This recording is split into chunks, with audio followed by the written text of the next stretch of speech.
Hi y'all, Mike Pease. Welcome back to my shop. Today I'm going to demonstrate how to turn an end-grain bowl. And end-grain bowls are different from the typical bowl we see of a side-grain bowl. And we're going to talk about those differences. End-grain is not real common for a bowl. It's typically used more for boxes and goblets and such. But an end-grain bowl can be beautiful if you've got a lot of figure or spalting or coloring down there in the end grain.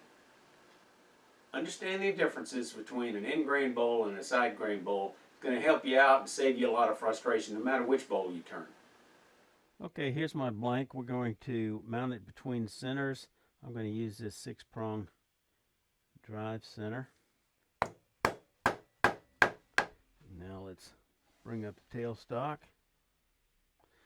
So now we've got it mounted between centers with a grain running parallel with the lathe, like a short stubby spindle blank, so to speak, with the grain running this way, as opposed to a typical side grain bowl blank where the grain is running across the lathe. Okay, let me get a face shield and we'll get to going. Typically I'd use a spindle roughing gouge for a spindle, but because we've got some side grain coming through here because of a branch, we got all this bark. It's a pretty large piece. I'd prefer to use a bowl gouge. So I'm going to use a 5/8 inch bowl gouge. We're going to get it round first, and then we're going to put a tenon on it to hold it. Get the speed up to about 1,000.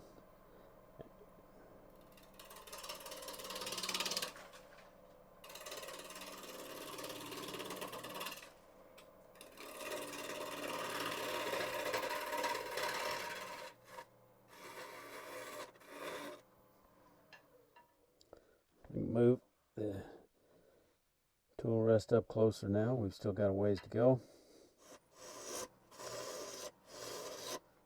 Okay.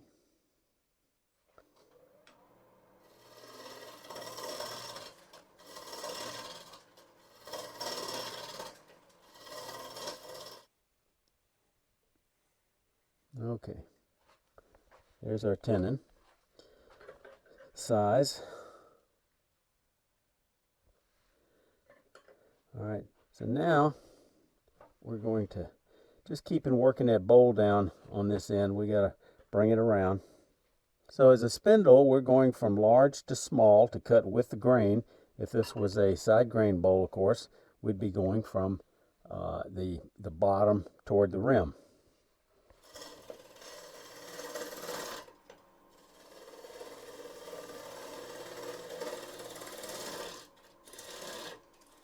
I don't think I said this is a piece of maple. Now, because this is a spindle, I can go ahead and put a tenon on here the way I typically would with a spindle. So I'm going to come in here with a beating and parting tool. You would not come in with this orientation if you were doing a standard side grain bowl. You would come in from the tailstock straight in, because that's your best and safest cut.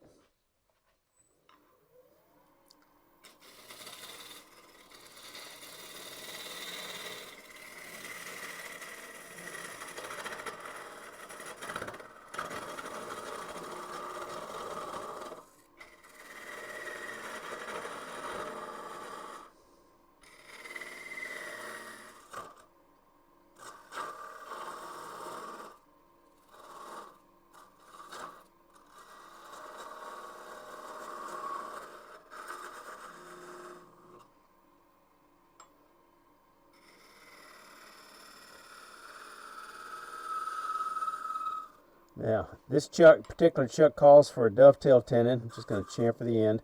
So I'm going to turn this at a slight angle.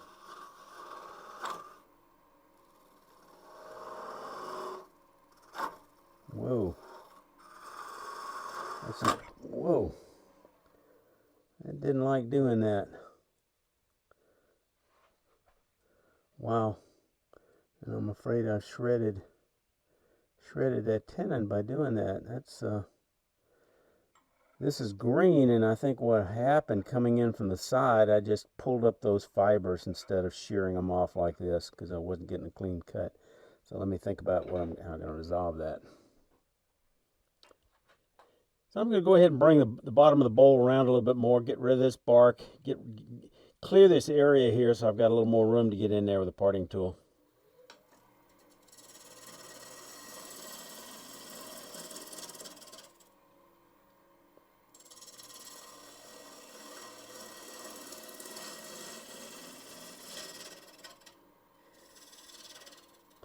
Okay, now I'm going to come in. I'm going to use a parting tool with a little longer handle so I've got a little more leverage. And we're just going to drop the handle. Be very careful slicing this away.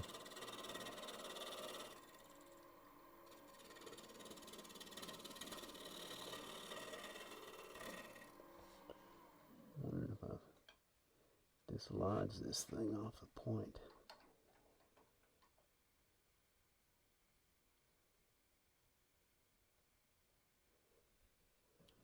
Wow.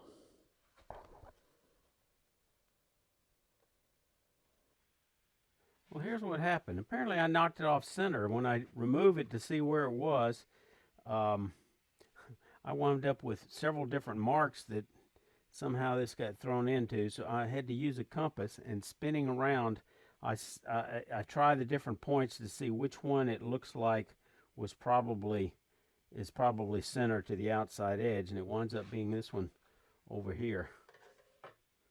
Let me mark that so you can see it.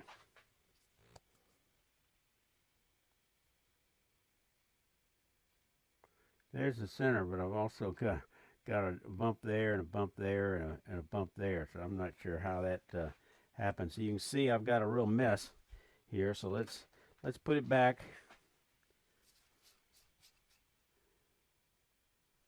here, fitting the drive spurs back into their known points, and then tilt this down so I get it here. And now let's spin it, see if it looks to be about right. And I'd say that's probably close. Maybe I can still make some adjustment. That's going, but okay, I can move it just a little bit this direction, I think. Let's see how that does. And that's probably close, although this is definitely off. This is going to be a challenge.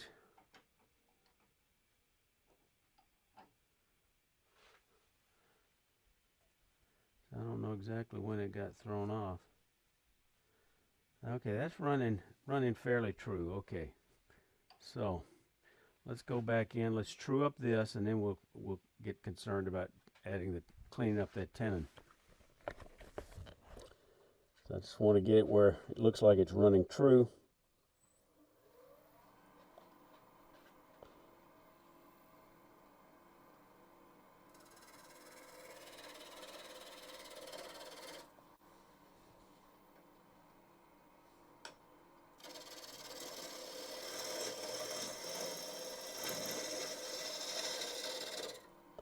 Okay, close to running true. Okay, now I think I'm going to go back with my beating and parting tool, and I think we're going to see if there's any way I can salvage this right here.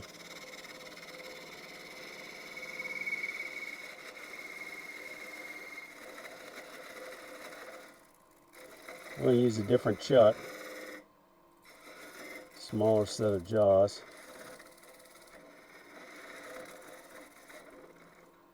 Let's see how close that is. That's a mangled mess, what that is.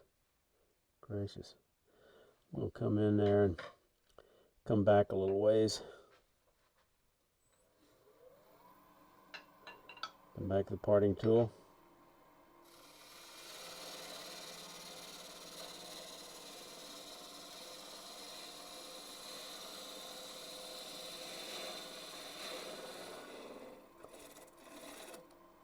And I'm going to take this down, get rid of it. So it doesn't obscure the issue. This is a parallel tenon I'm making. Okay, now let's see how close this is to the new jaws I'm going to be using.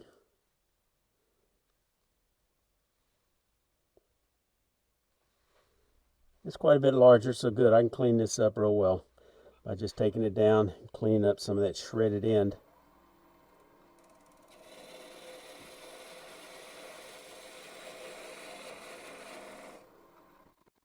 We get the speed up a little bit,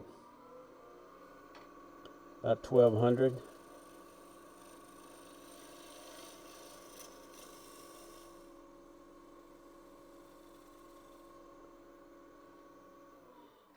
Now you've heard that warning over and over, never use a spindle roughing gouge on a bowl. Well, that's true in most instances, but in this case this is a spindle. Think of it as a big spindle, so those rules don't necessarily apply. Still got some tool marks, still got a little bark, so let me take off a little bit more.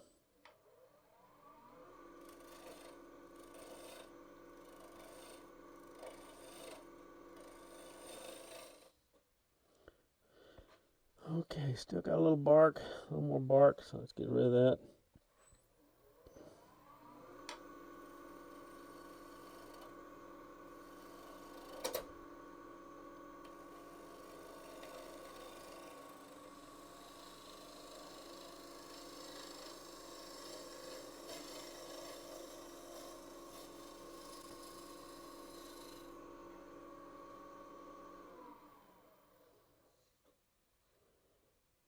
Got some tear out here. This is probably need to put some sanding sealer on there to see if I can harden those fibers. It's a soft maple, and I've got swirls going every which way with this figure. I'm going to try and use a shear scraper, see if I can't clean that up.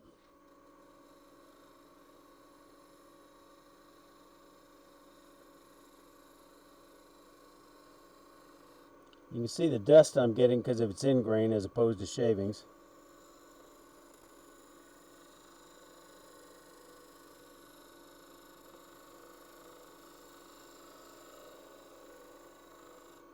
Very light cuts just to clean up that surface.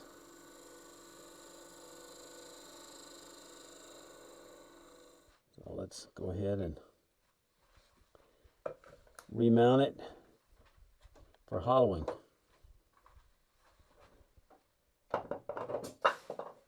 Alright, let's knock out the drive center, put in the chuck. So I'm using my Victory chuck. It's a full-size chuck, but it's got smaller jaws, so I was able to, it's still appropriate for this size bowl, but I was able to get a good tenon that would fit in here, so where the normal jaws were a little bit larger, or require a little bit larger tenon. Press in from the center.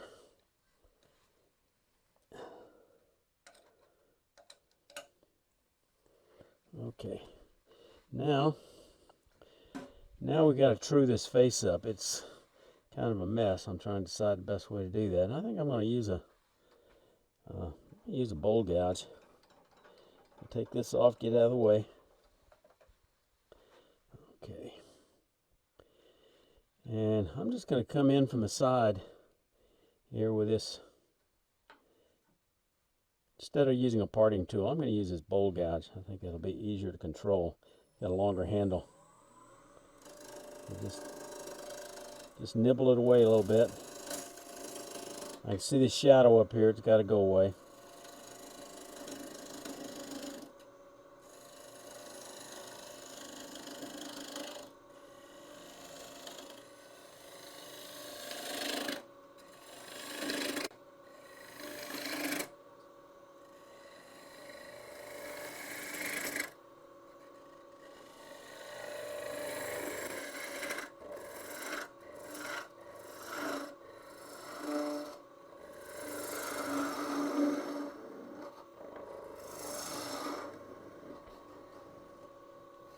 Okay, I'm going to go ahead and drill a depth hole Before I do that, I'm going to make a tiny little divot in here.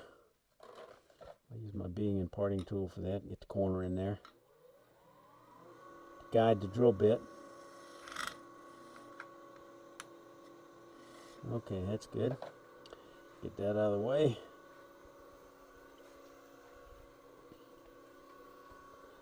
And now I'll just use my hand drill. I've got marks on it, so I want to see how far down I need to go. I need to go past that, so I see that mark. Drilling end grain is tough, so it'll take a lot of clearing of chips.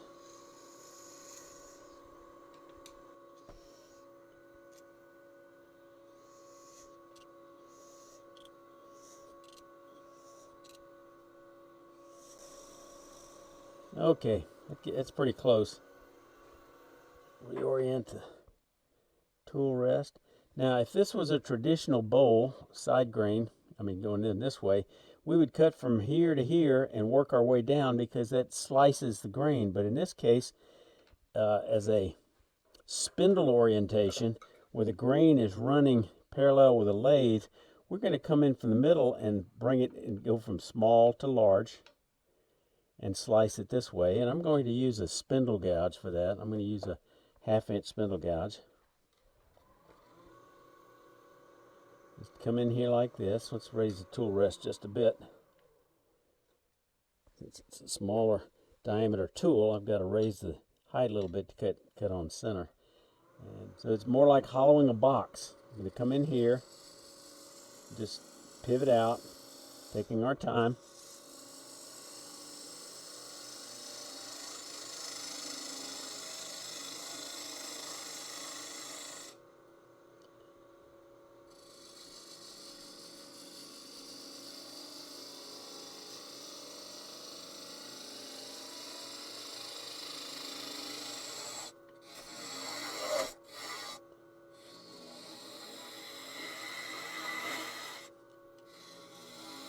It is at about 9:30, maybe 10. If I came in straight in, I would get a tremendous catch.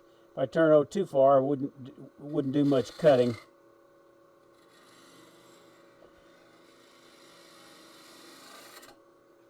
Now the other way to do this hollowing is to use a scraper. In this case, I would use, boy, I'm got a mess here. This is going to be, whew, it's that swirly grain I've got in here. It's giving me a lot of tear out. So the key is sharp tools and careful cuts. So let me see if I can't clean that up. Just ease it a little bit, a little less pressure.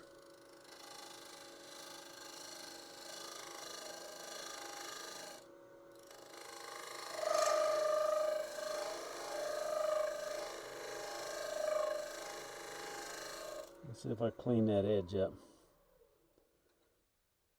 Still got a little bit of tear out here. I think I'm going to switch to a scraper and come straight in. I'm going to use a big conventional long-handled scraper so I'll have plenty of leverage. And I'm just going to lift it up, point downhill a little bit. So I've got to raise the tool rest up just a little bit. And let's see if I can't clean up that edge. Pointing down.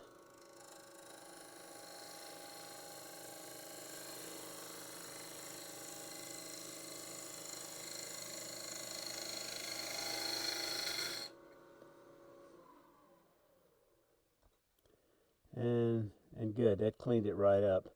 So I'm going to do some hollowing from the center.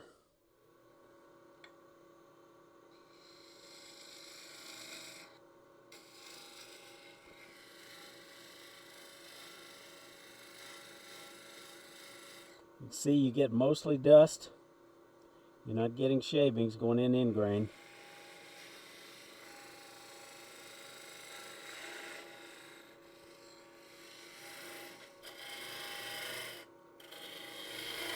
I think I've lost the burr. Let me go do some sharpening on this to reestablish that burr. I think you can see the series of steps as I do just a little bit at a time within one area, then come over to another.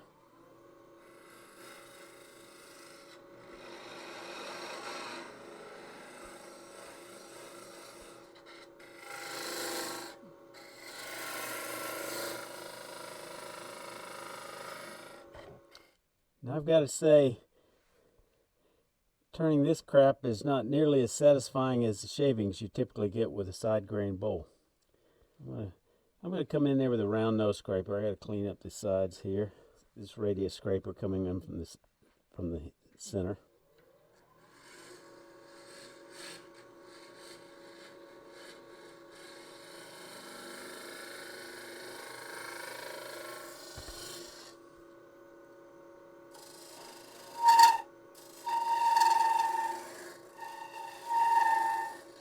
Bring it up a radius a little bit.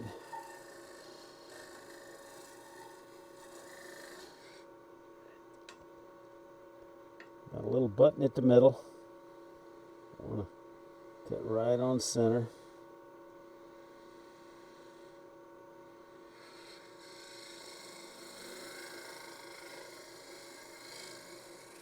I haven't even thought about wall thickness. Let's just kind of do a little testing. This feels good. This feels good.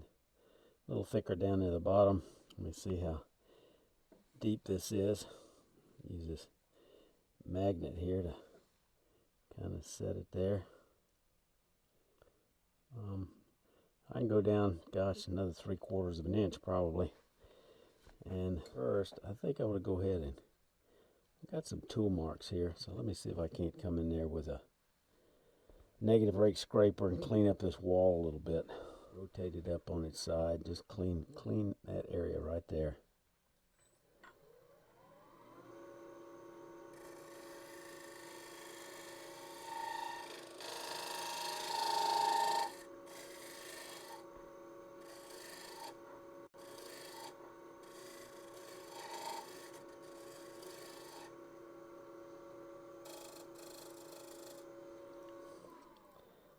See if I got cleaned up that line there where I can sand it. Yeah, I think so. I think so. Now maybe one smooth, very soft smoothing cut here.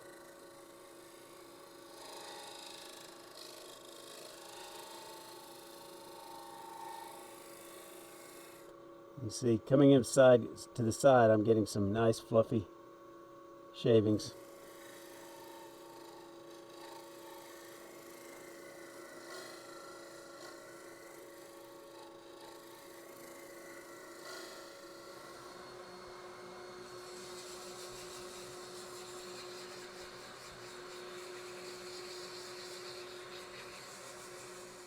All right, I'm going to blow off the dust before I put on a coat of sanding sealer. This end grain really soaks up finish, so that'll help fill up the pores a little bit, and also give me a little better seal, I think, when I go to using my vacuum chuck to finish off the tenon.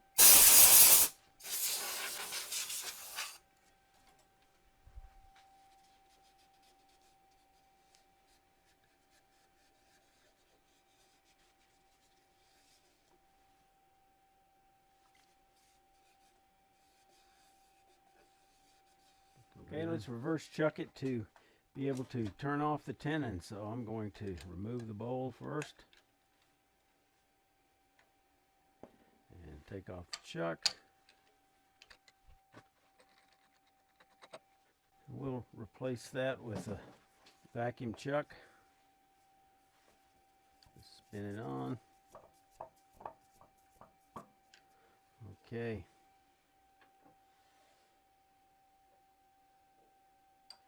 Let's turn it and see how true this is going to be. Let's see if that's it.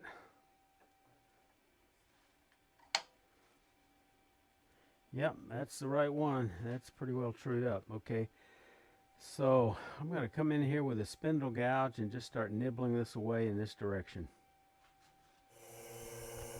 Okay, I've got a good suction.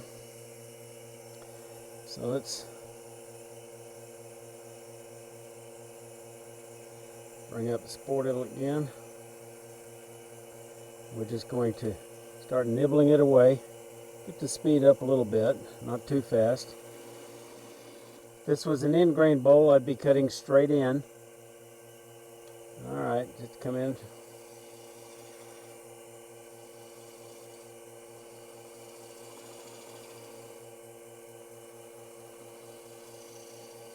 Not the best direction to cut, but it's hard to get in there any other way.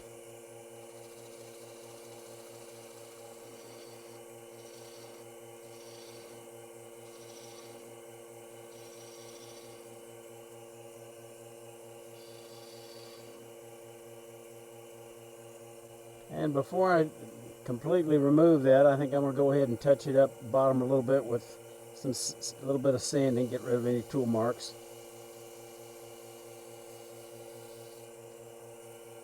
Alright, let's finish taking that nub off.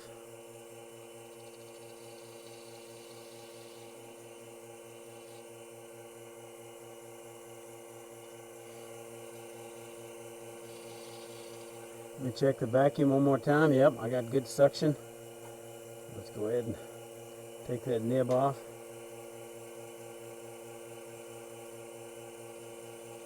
Okay. Let me see if I can scrape the bottom a little bit. Very carefully.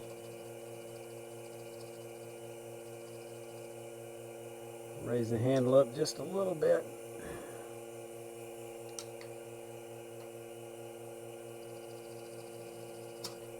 Woohoo! Shows you how aggressive that thing can get.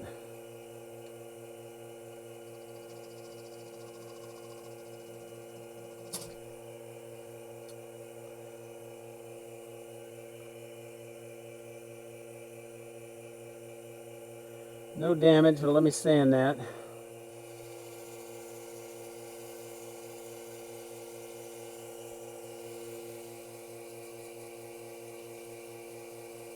Got it nicely recessed, so if it moves a little bit, it'll should still sit flat. Now I'm just going to decorate the bottom with a few little details here with the point tool.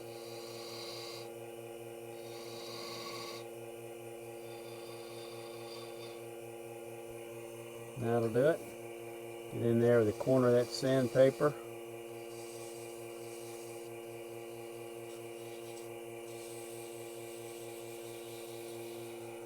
Okay, let's turn the vacuum off.